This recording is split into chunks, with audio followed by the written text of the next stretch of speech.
ఎవరమ్మా? వీళ్ళు మనకి బాడీ గార్డ్స్ చింటూ. బాడీ గార్డ్సా? మనకా?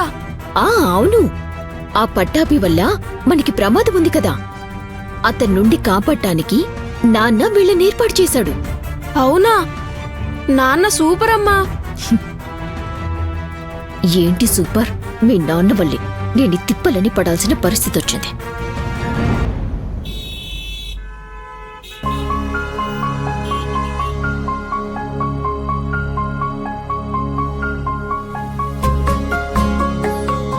అమ్మా, దాహం వేస్తుంది. మంచినీళ్ళున్నాయా? లేవు మేడం. సరే, ఇతని కొట్టు దగ్గర ఆపండి. అలాగే.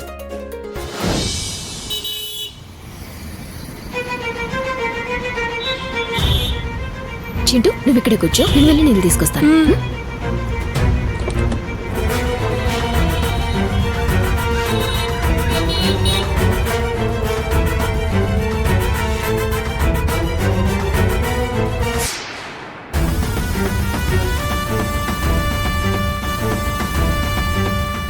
మా వదినలా ఉందేంటి? వదినా, వదినా, వదినా, వదినా! అయ్యో,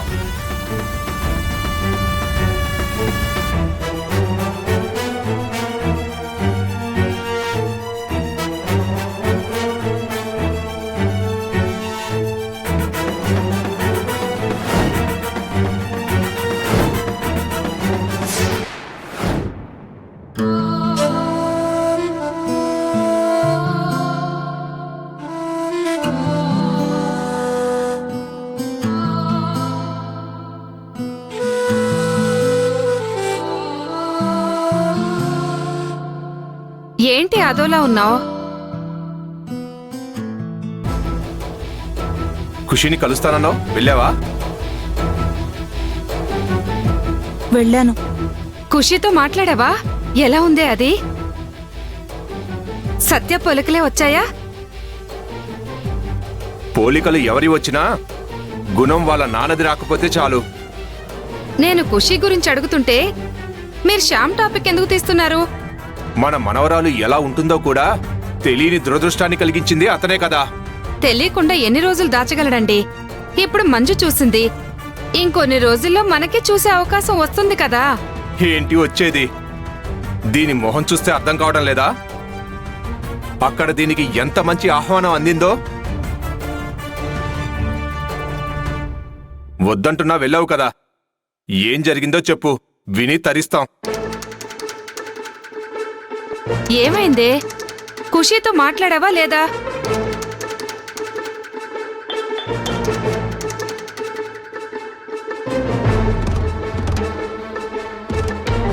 చాలా మాట్లాడాలనుకుని వెళ్ళానమ్మా, కానీ ఏం మాట్లాడలేకపోయాను.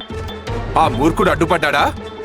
నాకు తెలుసు, మన ఖుషీని కలిస్తే కూతురి ముందు వాడి నిజస్వరూపం బయటపడుతుందని వాడి భయం. బావేం అడ్డుపడలేదు నాన్నా. మరేం జరిగిందే?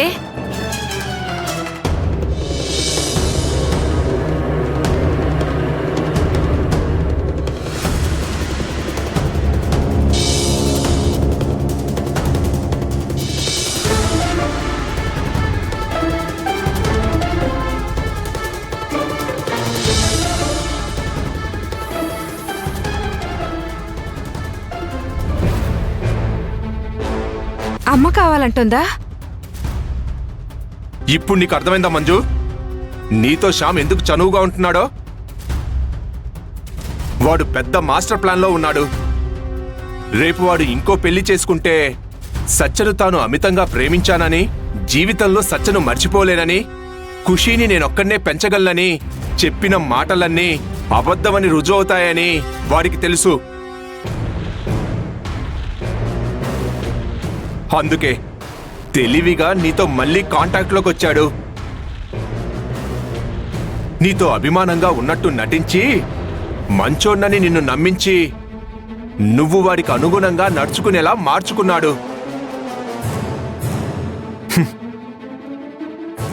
ఇప్పుడు మెల్లిగా ఖుషికి అమ్మ అవసరం ఉందని నిన్ను నమ్మేలా చేసి ఇంకో పెళ్లికి సిద్ధపడితే నువ్వు అడ్డు చెప్పవని వాడి ఆలోచన.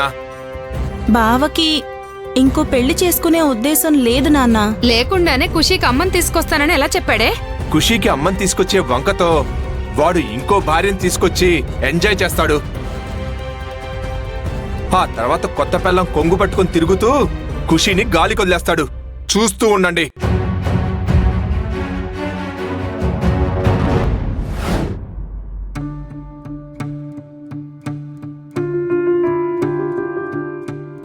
ఏం మనిషో ఏంటో, తప్పు చేశానన్న ఫీలింగ్ కొంచెం కూడా లేదు. పైగా నా మీదకే తిరగబడింది. ఉద్యోగం ఊడినా తన తల పొగరు మాత్రం తగ్గలేదు.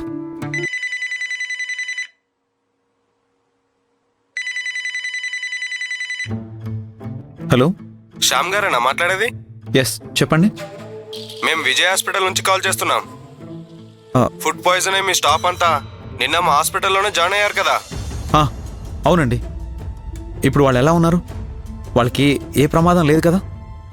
లేదండి, అందరు సేఫ్గానే ఉన్నారు. 2 అవర్స్లో డిశ్చార్జ్ చేసేస్తాం. Thank God. హాస్పిటల్ బిల్ నాకు సెండ్ చేయండి, నేను పే చేస్తాను. Okay sir. Thank you.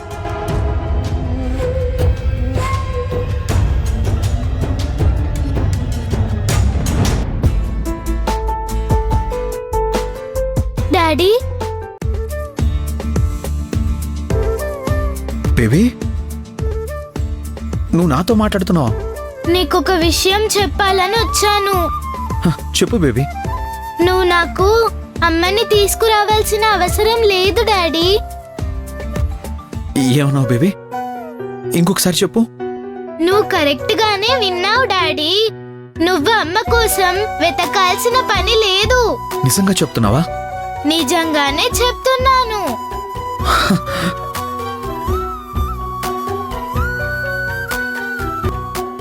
Thank you baby, thank you very much.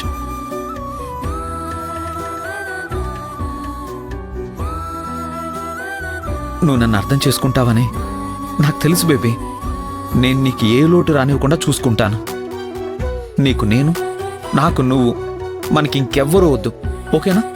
నాకు తెలుసు డాడీ, నాకు అమ్మని తీసుకురావడం నీకు ఇష్టం లేదని. నేను గొడవ చేయకూడదని నువ్వు కొత్తమ్మని తీసుకొస్తానని నాకు మాట ఇచ్చావు గాని నువ్వు ఎప్పటికీ తీసుకురావని నాకు తెలుసు.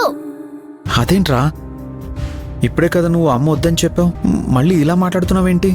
నేను అమ్మ వద్దని చెప్పలేదు, నువ్వు వెతకాల్సిన అవసరం లేదు అని చెప్పాను.